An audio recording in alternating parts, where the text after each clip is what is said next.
Hey, I'm Rosalinda, and I'm so glad you tuned in for our devotion today. I've got a good one.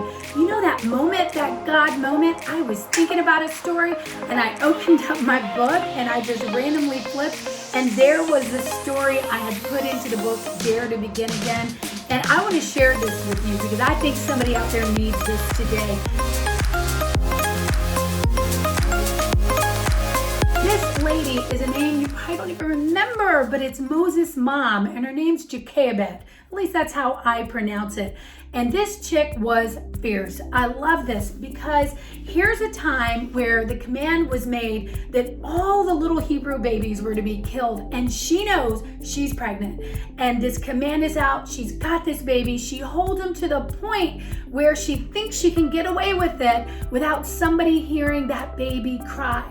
But then it came. You see, it came the moment where she was face to face with that moment of truth.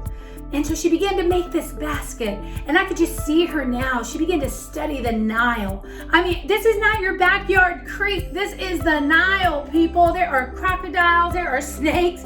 There's no little goldfish. I mean, and here she is contemplating to let go of the most precious thing she has, her baby.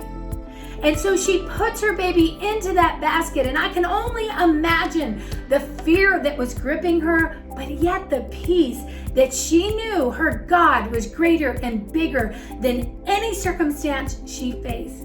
And when she finally went to that Nile and put that baby in that basket and let go, she sent her little daughter Miriam around the area. And lo and behold, who is taking a bath, girl? The daughter of Pharaoh. And who is there? The little baby Moses. She begins to hear his cry and sends her servant to get him out. And so all of a sudden, who's there in time? Her daughter. You see, God has it all organized. He knows the end from the beginning. He's got it all worked out. He's just waiting for you to let go. You know what? The story gets even better. It's found in Exodus. She goes up, the daughter, to the Pharaoh and offers that she knows who can take care of this baby. Well, guess who it is? It's Moses' mom. She gets paid by Pharaoh and Pharaoh's daughter to raise her baby. Now, if that ain't the cake and eat it too, I don't know what is. But see, she had to do something first. She had to let go of what she thought was the most precious thing. She tried to control and try to keep quiet. And see, God is waiting for us to let go of everything and trust in Him.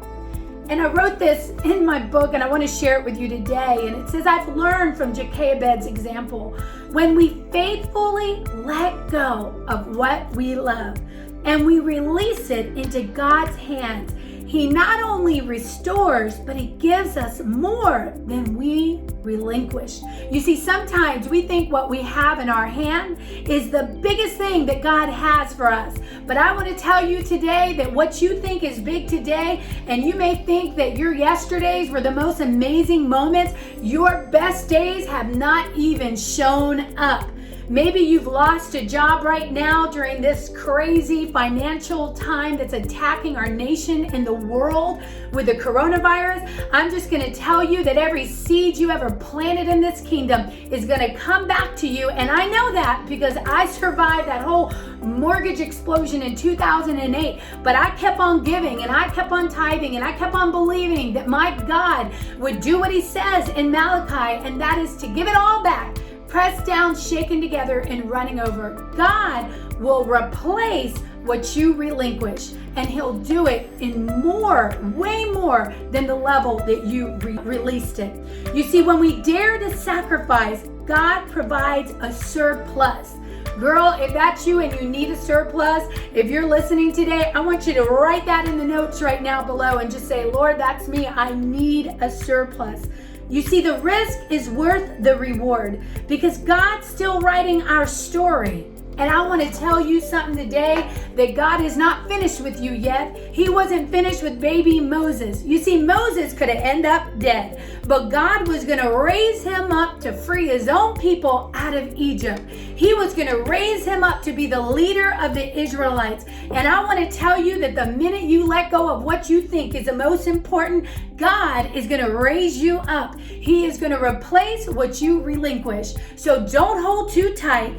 Don't cry too hard, because God is faithful. He's still on the throne. And I tell you what, he's going to be your provider. He is still on the throne. He is the King of Kings. He's the Lord of Lords, and he loves you, and he is aware of you. You're not